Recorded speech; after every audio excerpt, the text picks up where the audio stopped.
estimated that net migration in the year to June 2021 to June 2022 was at 504,000. This is partly due to temporary and exceptional factors like the UK's Ukraine and Hong Kong schemes. Last year, over 200,000 Ukrainians and 150,000 Hong Kong BNOs made use of the routes to life or time in the United Kingdom. These command broad support from the British public. We were right to do so.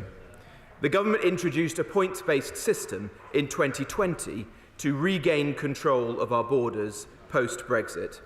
We now need to decide who comes to the UK and to operate a system that can flex to the changing needs of the labour market, such as the skills needs of the NHS.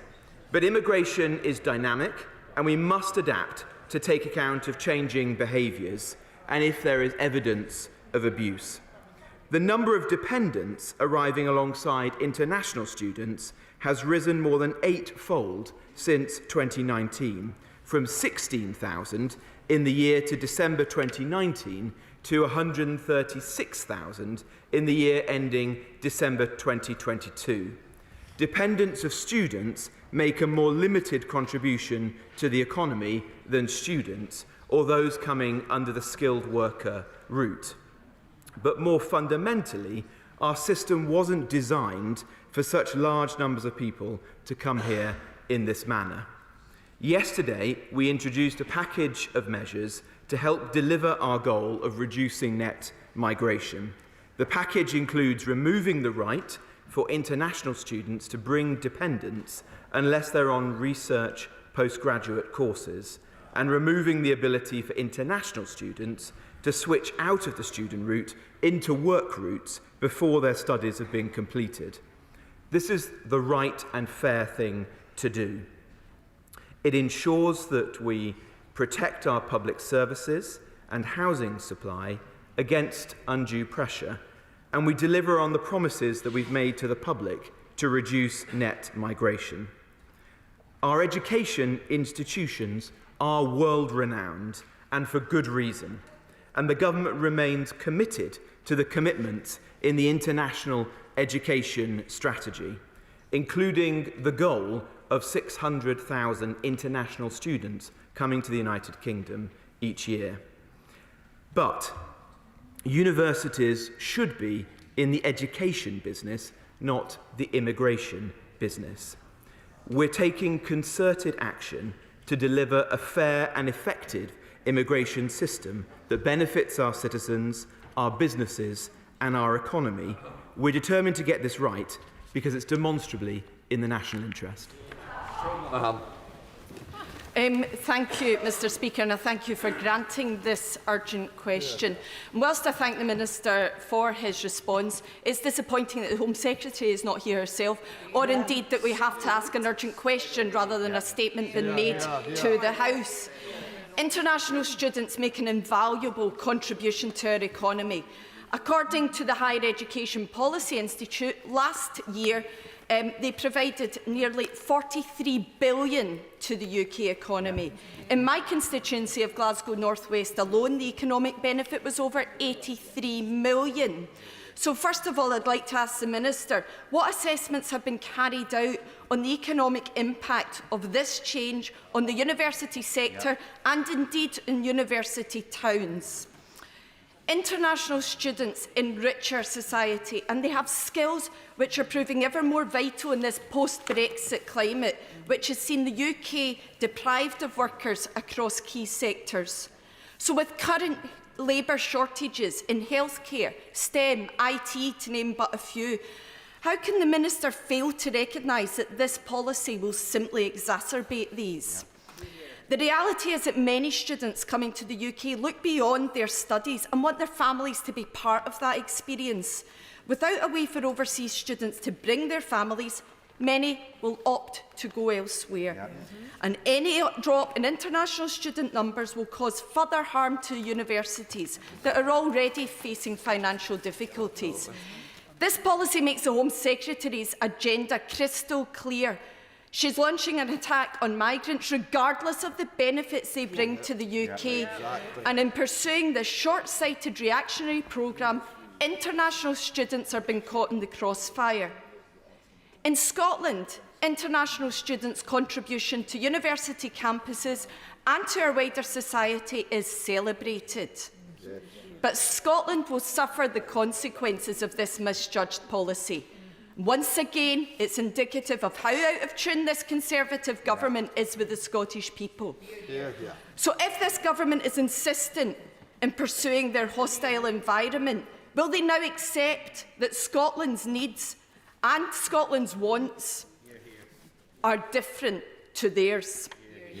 Finally, Mr. Speaker, will the government now devolve immigration powers to the Scottish Parliament to allow us to choose the way that benefits our communities and our society? Well, thank you, Mr. Speaker. Well, no, we won't devolve immigration policy to the Scottish Government. It's right that the UK benefits from one immigration policy, and that's the way it will always continue under this Conservative government. But I'm afraid the Honourable Lady was misguided on a number of fronts. Firstly, of course, it was this government that created the International Education Strategy. That was a strategy that set a target of attracting 600,000 international students to the UK. We've met that target 10 years early, and we're likely to exceed it this year.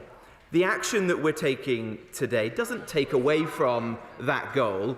It ensures that there are no unintended consequences. And it was never the intention of that policy to enable a very large number of dependents to come to the UK with those students. It is right that universities attract the best and the brightest, and that those who are on longer courses, such as PhDs or MPhils, can bring dependents with them. But it's not right that education is a backdoor for immigration into the country. The statistics that I quoted earlier show the very significant increases in the number of student dependents.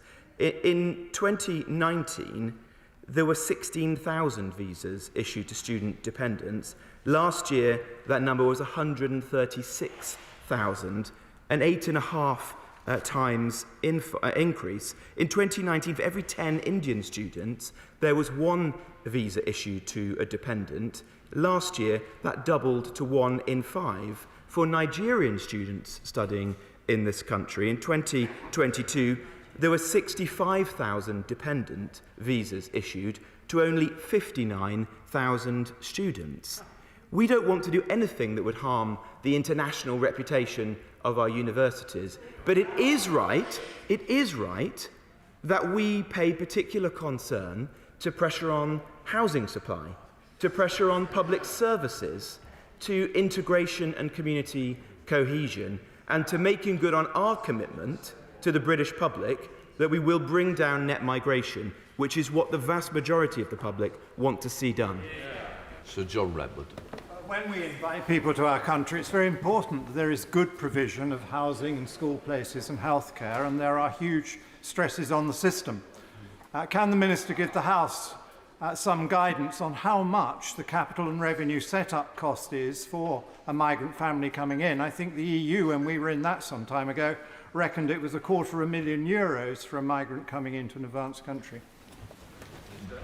Well, it obviously varies very widely between the country of origin, the skills of those individuals, and the points-based system is set up in such a way to encourage higher skilled individuals to come to the UK for work purposes. But he is right to say that it is a relatively accessible system, and that has meant very large numbers of people entering the UK for a range of different reasons in recent years. And we should be acutely concerned about the pressures that that's having on housing supply, on public services and on integration, particularly in those parts of the country with very heated housing markets such as the one that he represents. And that is why it is right that we take action of the kind we are today.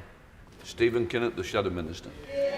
Thank you very much, Mr. Speaker. International students are much valued contributors to our world-class higher education system, which is a great asset to our country. But we, and indeed Universities UK, recognise that a tenfold increase in the number of dependents joining students in the UK since 2018 creates significant challenges, and that enforcement measures are long overdue. And therefore, the Leader of the Opposition has already made clear, and indeed our entire front bench, that we do not oppose these changes for master's students. But as usual, the government has failed to deliver an impact on these new rules and has left many of the details very vague. How many people will this affect, both in terms of students and dependents? What will the actual impact be on the numbers? The ONS defines an immigrant as someone who's been here for more than a year or who's coming for more than a year, yet master's students are typically here for less than a year. But what is clear is that dependents of students are only a fraction of the story here. In their 2019 manifesto, the Conservatives acknowledged that the Brexit vote was a bid to take back control of immigration. Yet since then, net migration has skyrocketed from 226,000 to 500,000, which is at a record high, even if you exclude Ukrainians and Hong Kongers. And the number of work visas has increased by 95%, a staggering figure. We're clear why this has happened. It's because for 13 years, the Conservatives have failed to train up Britain's homegrown talent to fill the million vacancies we have, and because there are 6 million people on NHS waiting lists in England alone, most of whom wish to return to the workforce. We want and expect net immigration to reduce, and we have set out plans for how we'll get more of Britain's workers trained up and back to work. And today, the Leader of the Opposition has announced that we will ditch the flawed government policy which allows businesses to undercut British workers by paying migrant workers 20% less in sectors assigned to the shortage occupation list. So will the Minister now commit to scrapping the 20% wage discount on the going rate for shortage occupations? Nothing could be clearer. The Conservatives have lost control of immigration. We, on these benches, are committed to maximising opportunities for Britain's homegrown talent. Minute. Well, I'm delighted to hear that the honourable gentleman has had a Damascene conversion to tighter border controls. Unfortunately, I don't think the British public will believe that. It is the same old Labour Party, the party that has always believed in open borders. Their own leader campaigned for the leadership of the Labour Party, saying that he wanted to defend free movement. Only the other day, the chairwoman of the Labour Party was saying that she expected migration to rise under a future Labour government. Same flip-flopping approach, same open door policy. We want to ensure that we bring net migration down. We consider that to be a solemn promise to the British public, an important manifesto commitment. This is a significant policy, which I'm glad to hear the honourable gentleman support, which will make a tangible difference to this issue. It will reduce very substantially the number of people coming into the country as dependents. But there may be more that needs to be done. We're determined to tackle this issue and ensure that we bring that migration down. Greg Clark. Thank you very much indeed, Mr. Speaker. The Minister is doing a difficult job very well, and he's set out the context, and it's notable that the front bench shares that analysis. But most students are temporary visitors, and yet they're counted as, many of them, as permanent immigrants. So has my right honourable friend considered changing the definition to include in the count only those who stay? Well, I respect my right honourable friend and his deep knowledge of this area. I don't think it's helpful to change the way in which the statistics are reported. I do think that it is, you have to consider the fact that anyone coming into this country will place pressure on our housing supply, on public services, in particular if they're bringing dependents, including young children or elderly relatives, into the UK. And in the present climate, in which there's significant pressure on public services and significant pressure on housing, particularly in certain parts of the country, that is extremely important. We have seen historically that the vast majority of students leave the country and go back to their home country to continue their careers and lives. It's too early to say whether the graduate route will make a material difference to that. It may be that if individuals come to the UK to study, then spend a period of time here on the graduate route, certainly if they bring dependents, that we will start to see a significant increase in the number of people staying here, making a life in the UK and not returning home, in which case policies of this kind will become more important. SNP spokesperson Alison Douglas. Thank you very much, Mr. Speaker. Any week where universities are celebrating all that international students bring with the We Are International campaign, the Home Office is setting about undermining the UK's place in the highly competitive international education market. I am dismayed that the Labour Party are supporting their measures today. Canada and Australia and the US must be rubbing their hands in glee, Mr. Speaker. Yet more chopping and changing, which makes the UK less attractive. Research published by HEPI last week shows that in 2021-22, the benefit to the UK from international students stood at £41.9 billion, with every single constituency on these islands seeing a benefit. And the dependents that come with them, often those husbands or wives, are working. They're not a burden to the state, and they have to pay the immigration health surcharge as well. So can I ask the Minister, what is the evidence for the policy that he's brought forward today? The written statement yesterday speaks of issues with agents and enhanced enforcement and compliance. So what data does he have to suggest that people are abusing what is already an incredibly expensive system? What equality impact assessment has he carried out? Because Universities UK International have said that restricting dependence will have a disproportionate impact on women and particular countries, incidentally those like Nigeria and India, where the market is growing. And finally, what discussions has he had with the Minister for Higher and Further Education in Scotland ahead of this announcement? And what impact assessment has he carried out on how it will affect institutions in Scotland? Well, we did think very carefully about this measure and had detailed conversations with colleagues across government, including, of course, with the Department for Education and indeed with universities. In my experience, leaders of universities understand the issue that we're grappling with here. They can see for themselves the very significant increase in the number of dependents who have come to the UK in recent years and why the government would feel the need to take action. The measures that we're putting in place today will ensure that there will still be a route for dependents to come to the UK for research courses, such as PhDs, where people will be here for a sustained period of time, but there won't be for those people here for short courses. And to give the Honourable Lady an example, last year there were 315,000 foreign master's students in the UK. These are very large numbers of individuals, and if those people were to bring dependents at scale, that does put pressure on public services and on housing in the UK. And I'm surprised that the Honourable Lady doesn't appreciate that, particularly given the state of some public services in Scotland. Thank you, Mr. Speaker. It's obviously right that when we see emerging trends in the immigration system that cause concern, that action is taken. I would, though, say if we're discussing things like net migration, we also need to be clear about factors that contribute, like, for example, British citizens returning to the UK and potentially bringing children with them, that also counts towards net migration statistics, but clearly isn't something related to immigration policy. In terms of the wider system, though, the rationale behind this move, I suspect the Minister might have wanted to announce something slightly more comprehensive today, rather than just a focus on student dependence.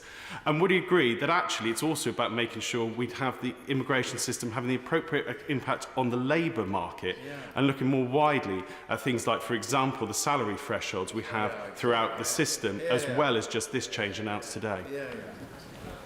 Well, I do think the package of measures that we have announced will make a tangible difference to net migration, and taken together with the easing of exceptional factors like those Hong Kong BNO individuals coming to the UK over the next year or two, there is good reason to believe that net migration will fall and that we will be better placed to meet our important manifesto commitment. But he's right to say that it is critical that we do so. If there are further measures, that we consider them, and that we have to think carefully about how migration interacts with the British labour market, because it is quite wrong to perpetuate an economic model that is overly reliant on foreign labour and where people are coming here taking jobs from British workers, and we are not tackling the core issue, which is the number of economically inactive people in our country. Smith. Thank you, Mr. Speaker. Our higher education institutions operate in a global market, which is why universities like Lancaster University attract students from over 100 different countries, many of whom come, study and then return. Now, the Minister has raised the issue of pressure on public services, which makes me wonder who he thinks has been in charge for the past 13 years. But my question to the Minister is, what consultations he had with universities like Lancaster about the implications for them on things like the global and league tables for universities?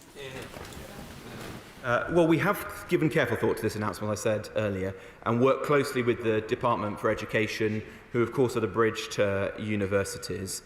It's important to stress that we have met the government's target of 600,000 international students 10 years early and are likely to exceed that this year. So there's no suggestion that the number of international students is going to diminish rapidly. What we're doing is tackling a particular issue, which is an unintended consequence of earlier liberalisations, which is the very significant increase in the number of dependents following international students. I would also say that it is not healthy for British universities to become overly reliant on international students. Just a few years ago, only 5% of the income of British universities came from international students. Today it's 18% and growing. There's obviously benefits to having income from international students, but we shouldn't be overly reliant upon it. Sir Desmond Swain. When these measures have their effect, surely we will then be able to treat foreign students as the booming export that they are, rather than immigration. Well, foreign students' education of international students is an important export industry. I believe it's the 4th or 5th biggest export industry of the UK, and that's a good thing and something that is supported by the government. That's why we created the international education strategy that has proven to be so successful. But what we're doing today is ensuring that we don't see unintended consequences and unnecessary pressure on public service as a result. Alistair Carmichael.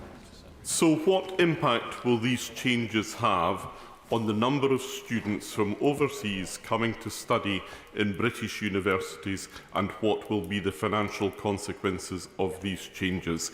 Has the Home Office made that assessment? No. Well, as I said in answer to an earlier question, we have already met our target of 600,000 students coming to the UK from overseas. That's 10 years early. Last year, in fact, there were 605,000. We expect the numbers to increase this year beyond 600,000. And so there's no suggestion that universities are going to be shortchanged as a result of this. But in the medium term, it will obviously involve fewer dependents coming with those international students. And for the reasons I've already set out, we think that's a good thing. Perhaps he doesn't. Sir Edward Lee. This measure is wholly to be welcomed, but the fact is that legal migration is out of control. And the British people didn't vote for Brexit to replace mass migration from Europe with mass migration from the rest of the world. So can I press the Minister on this point made by my honourable friend? We're never going to deal with legal migration until we solve this labour problem, that homegrown employers in Britain are paying too low wages and they're trying to attract people from all over the world. So why don't we raise the threshold to the average earnings? You have to earn average earnings if you want to come here and get a job. Well, I'm grateful to my right honourable friend for his support. He's right that having left the European Union, taken back control of our borders and migration policy, it's absolutely critical that we make good on our promise to bring net migration down, because it does put intolerable pressure on public services, on housing. It does strain community cohesion, particularly when it happens at a scale and speed which is too great for many people in British society. He makes an important point about the workings of the points-based system and the salary thresholds for the shortage occupation list and for general work visas. And that is something that the government keeps under review, because we don't want to see employers reaching for international labour rather than seeking to recruit and train domestic labour, reducing unemployment, reducing people who are on benefits. Tamsingh Desi. Thank you very much. Mr. Speaker, the Home Secretary makes contradictory statements to different audiences and thinks that nobody has noticed her sleight of hand. She recommitted yesterday to bringing in 600,000 international students per year. But does the Minister now regret that after having completely lost control of immigration figures, she actually expressed her desire to reduce student visas at last year's Conservative Party conference? Well, the Home Secretary and I are completely at one in our determination to reduce net migration. That is what this party stood on a manifesto to do, and that's what we intend to achieve. The Home Secretary and I want to find ways in which we can tackle abuse and unintended consequences within the system, and the package of measures we've set out this week will do so in a very important, and as his own party appears now to support it, clearly significant and cross-party area. Sir John Hayes. Thank you, Mr. Speaker. I refer the House to my entry in the Register of Interest. As the Minister considers work visas, which have exploded and displace investment in domestic skills and displace the kind of investment in modernity and working practices that are fit for the future, will you also answer this question? Why is it right and fair for those students studying a research degree to be able to bring their people into the country, but not fair for people who are not doing primary research? Surely, if those studying for MAs that don't require research can't bring their family, no one should be able to.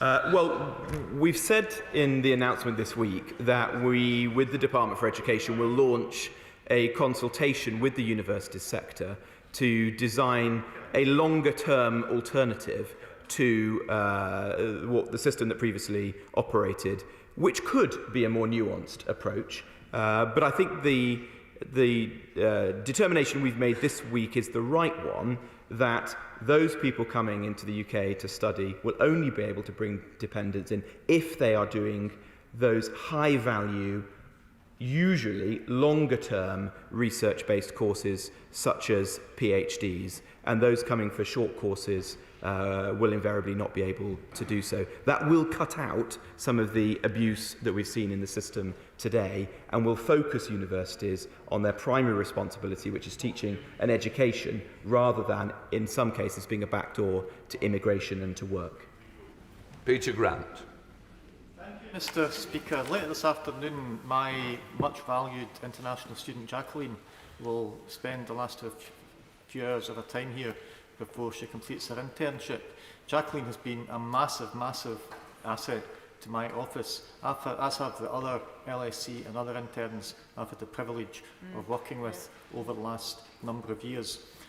What should I say to Jacqueline? Should I say, thank you, you have been a boon to this place and to these islands? Or should I say to her, you're a problem that has to be controlled? Well, it would be helpful if the Honourable General didn't spread misinformation to his researcher or indeed to anyone else. It was the government who created, through the International Education Strategy, this commitment that has proven to be so successful, that has led to 600,000 international students coming to the UK, perhaps including the lady he refers to. We also created the graduate route, which has enabled people, potentially including his researcher, to move seamlessly into the workplace here in the UK after their studies, rather than having to immediately apply for a work or family visa, as used to happen in the past. So there's no suggestion that there's any diminution in our support for universities or in international students. But it is right that we get a grip on abuses or unintended consequences. That's what governments have to do when you're trying to control an immigration system. Maybe he doesn't want controlled immigration. We do. That's why we have to take these steps. Aaron Bell. Thank you, Mr. Speaker. International students studying high-quality courses at high-quality universities like Kiel in my constituency which I know the Minister knows well, add a huge amount to our local economy. But isn't it absolutely clear from the figures he quoted earlier about the increase in dependent visas that some universities have, wittingly or otherwise, been selling immigration rather than education? And isn't it vital that we get on top of this? I completely agree with the honourable gentleman. Universities such as Kiel, I know that university well, have played a critical role in the economic development of local communities, and we want to encourage that. But it is important that universities primarily focus on education, not creating courses which are then marketed overseas to individuals whose primary interest is in coming to the UK for immigration and work purposes, and for the courses being a backdoor to that. Ben Bradshaw. Isn't the truth, Mr. Speaker, that excellent universities like mine in Exeter have sought since Brexit to replace those thousands of EU students they've lost with students from other parts of the world who tend, for cultural and other reasons, to bring more family members, spouses and children with them? So isn't the government having to clear up another Brexit mess of its own making? And will he be honest with the House and explain how he's going to avoid discriminating against countries like Nigeria and India, where students do tend to bring dependents, and make us even more reliant on students from China? Well, it's a curious argument that he's making, because, of course, it was as a result of leaving the European Union that we've created an entirely non-discriminatory immigration system that has enabled people to apply to come to the UK, whether for work purposes or indeed as students, from anywhere in the world, rather than making it more difficult for those from outside the EU and having a very large number of EU citizens come here.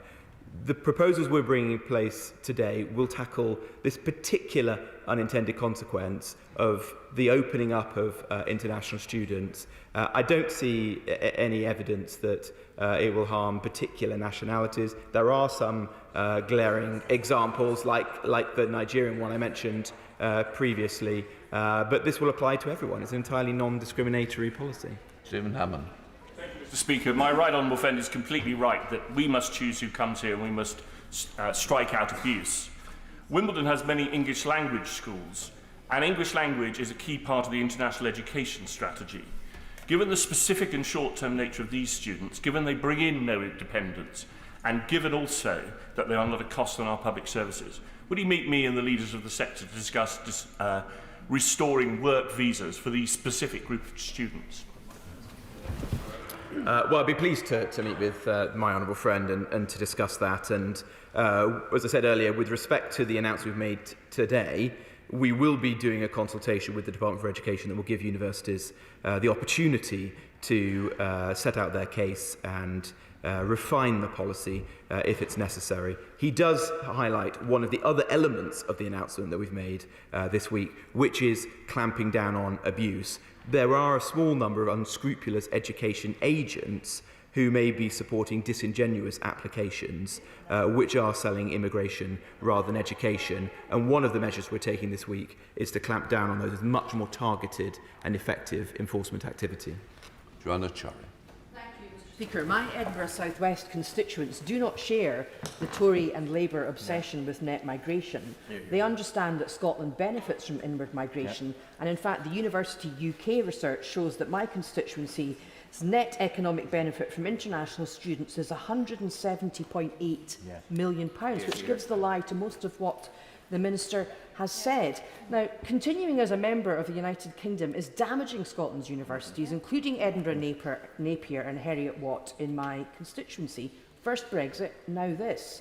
The Union has to work for both partners, so why won't the Minister sit down with the Home Secretary and consider devolving immigration policies relating to student visas to the Scottish Parliament?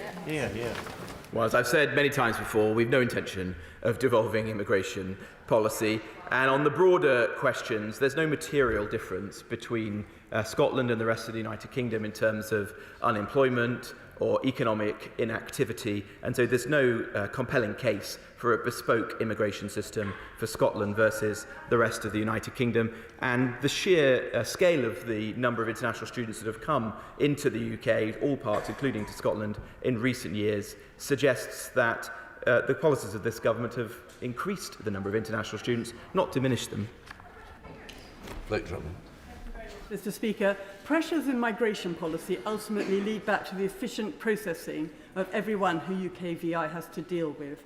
Can my right honourable friend assure me that this change will help UKVI make more decisions more quickly? Well, I'm pleased to say that UKVI today is a very well-run organisation under the superb leadership of an official in the Home Office called Mark Owen, and that in every one of the visa categories, it is meeting its service standard or significantly exceeding them. And so, I know the lady always likes to deal in anecdote rather than statistics, but I'm afraid to disappoint her, it is. Leila Moran. Speaker, I for one am very proud of the international students in my community, Oxford Brookes and of course Oxford University. They pride themselves on being able to attract the best and brightest, and this policy is going to make that harder. Yeah. And we value them because they bring value. They bring, on average, value of £400 million to the Oxfordshire economy. So why is this government, and apparently also the Labour Party, intent on stifling our universities, but also our economy? Well, I have affection for the Honourable Lady, but she is probably the greatest NIMBY in the House of Commons today. She always opposes new homes, new development, new infrastructure in and around Oxford. And so it is quite wrong for her to say that we should have an open-door immigration policy, welcoming more and more people into her community and others, without meeting the demands that come with that in terms of housing and infrastructure. Tom Hunt. I am uncomfortable with net migration being at the levels it currently is at, and as do I believe most of my constituents. I understand what the government are doing about one-year talk marches. They seem to be about 95% of dependent. Absolutely makes sense. However, I do have some concerns that some universities might try and game the system and relabel one-year talk masters one-year research masters. I understand why PhDs are treated differently, but one minister assured me that this will not happen. We'll clamp down on that. And we do also comment upon the 2-year period, I believe, that students get after they graduate, where they can stay here even if they don't necessarily have a job. Well, we do believe that the changes we're setting out today will make a marked impact on net migration. We will obviously monitor them very closely for some of the unintended consequences that he refers to, and the consultation that we will do with universities and the broader sector will help us to refine the policy should it be necessary going forward. Steve McKay. The Minister's already acknowledged that the vast majority of students return home. In fact, the compliance rate for international student visas is 97.5%, the highest for any UK visa category. Doesn't that suggest there may be better targets for the government's energies?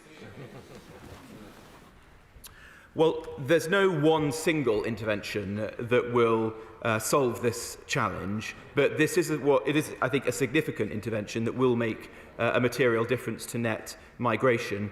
He's right to say that the overwhelming majority of students, international students, historically have left at the end of their studies or shortly thereafter.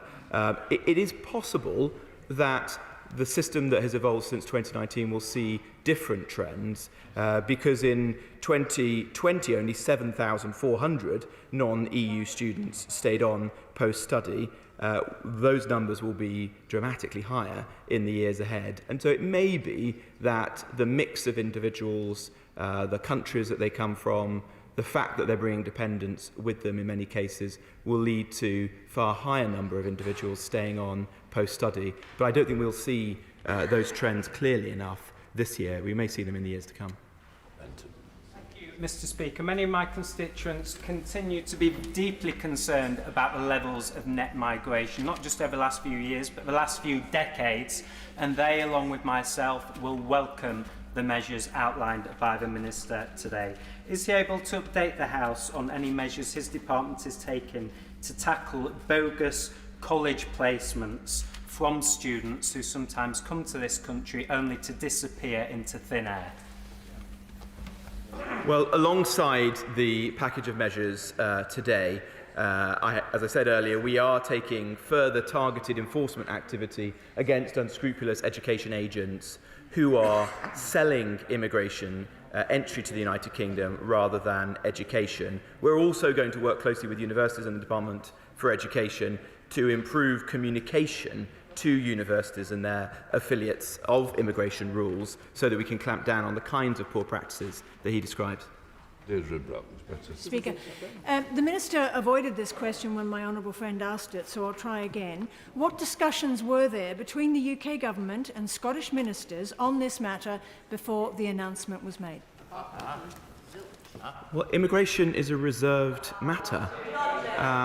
But I would just add that I am seeking a meeting with the relevant Cabinet Secretary in the Scottish Government to discuss illegal migration, but her office has so far not offered a meeting. The statement is right to celebrate the huge growth in international student numbers. I assume that's the bit that the Education Department and the Treasury insisted should go in. But within that, there is a welcome diversification in that growth, away from over-dependence on China. And that was a deliberate part of the international education strategy. Now, the Minister talks about unintended consequences, but it was entirely predictable that those coming from other countries for master's courses would come from a different demographic than Chinese students, that they would have families, and that, like us, they wouldn't want to be separated from them. Yeah, that's right. Now, our competitors welcome students with families, so there is a real risk that a blanket ban on dependence will undermine the government's own international education strategy. Now, the statement commits to consulting with universities in developing the approach. So will he confirm that there'll be no blanket ban on dependence of PGT students until that consultation's taken place? Well, we will implement the policy that we set out yesterday, but concurrently with that, we will launch the consultation with universities, and if we need to refine the policy in the future as a result of that, we will do so. To his first point, I don't think there's any reason why a Chinese student would be less likely to bring dependents with them to the United Kingdom than a Nigerian or a Vietnamese or a Bangladeshi. I don't follow his logic there at all. We want an entirely non-discriminatory approach, and that is what we have said to our international counterparts this week. That's always been our approach to this. We welcome international students from any part of the world. Okay. Thank you, Mr. Speaker. The vast majority of these students access their courses in the north of England through Manchester Airport in my constituency. Would the Minister agree to an economic impact assessment on how this will impact jobs in my constituency and route development and the cost of that to the wider northern economy? I was pleased to be at Manchester Airport only on Friday, meeting with my Border Force officials there and seeing the expansion of the airport that's currently underway. I don't foresee any serious loss of revenue for an airport like Manchester. The number of individuals coming into the UK as international students has risen very significantly in recent years. So to the extent that provides income to airports, they will have benefited from our existing policy, and I expect them to benefit in the future. Marion Fellows. And thank you for agreeing to this urgent question, even if it only is to expose that you couldn't put a cigarette paper between Labour and Tory policies on this. Scotland has a track record in welcoming international students and to our internationally recognised universities. Scotland wants and needs the benefits they bring. This government's continuous refusal to devolve immigration powers to the Scottish Government shows the contempt that this government has for Scotland. Why doesn't this government understand and recognise that things are different there, and continual refusal to do what Scotland needs and wants is going to come down heavy on them in the next election? Well, at the risk of repeating myself, there's no material difference between unemployment or economic inactivity in Scotland and the rest of the United Kingdom. So the Honourable Lady is incorrect in that regard, and the UK benefits enormously from having a single immigration policy and offer to international students and universities in all parts of the world. Stephen Furry. Thank you. In Northern Ireland, our local universities are very dependent upon international students, particularly so in light of the current budget crisis that we are facing. Also, employers are reflecting they can't access labour without migration, and indeed, which I'm sure is the same for the rest of the UK, our public services actually depend upon migrants for their basic functioning rather than being a burden. So why is the government so insistent in acting against the core interests of our public services, our economy and our local universities? Could be further from the truth, because of course it's this government that established the international education strategy that's led to 600,000 international students coming to the UK every year, and indeed that number is likely to grow next year. With respect to public services, we created the Health and Social Care Visa, which last year led to 76,000 applications, plus of course their dependents were able to join them, and that was 11% of all of the visas issued to individuals wishing to come to the United Kingdom. So we're doing everything we can to support public services, but we have to address the fact that very high levels of net migration do place intolerable pressure on housing, on public services and on integration. Anira Wilson.